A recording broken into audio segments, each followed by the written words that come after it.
when you are faced with the night sky. There is a sense of perspective immediately. You're aware of your own scale and the fact that actually you're quite small in the scale of things. But I think also what it allows you to think about is that if we are able to transcend so many things and kind of get a sense of connection with something of the non-human, then how much easier must it be to be able to build those connections with our own species?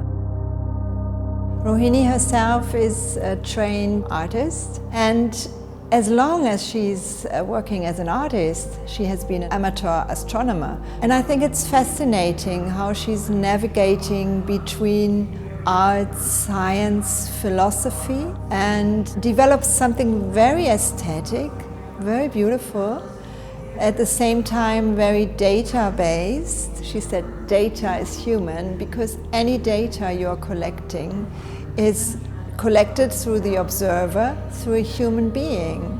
And it's about the observer, the sight, the observation, and all of this comes together. So science is not objective. I feel like the whole show is also a spectrum, right? It's a spectrum of the ways in which we record and observe, measure, map, sort phenomena. And then it depends so much on who you are as a person and the ways in which you do that. So 100,000 Suns has voices which do this all very differently. So for some of them, when they look at the black of the moon or when they're looking at an eclipse, it is much more personal. It's coming from a very specific individual personal point of view. For others, it is about the geophysics of what happens between the Earth, the Sun and the Moon. So the idea really is that these questions, these spaces, whether it's the observatories, the scientists, they're all conduits to these fundamental questions that we ask.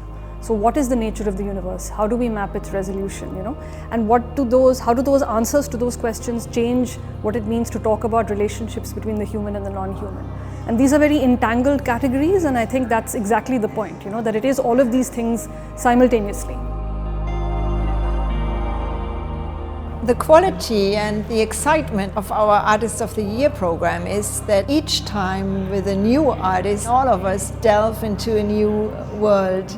And with Rohini Devasher's kind of navigating between science, art and philosophy practice, we touch something we haven't touched before. And I think this is very exciting and moving at the same time, because she shows us how human this is and how universal, and this is something very special about her work. Borrowed light is an architectural term which literally means reflected light, right? So for instance, you have a dark room and then you're lighting that dark room with light borrowed from another room which maybe has a skylight.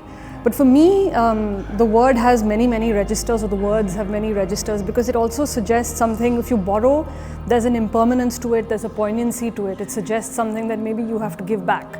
But it's not really about that. It's much more the idea that you're sort of thinking about the light that we all share, that we sort of draw from the sun, certainly. But it also is sort of a reflection on just this larger idea that maybe the connection that we share with the sky and what lies beyond might suggest an imaginary of living, or planetary living, that is based on solidarity and empathy.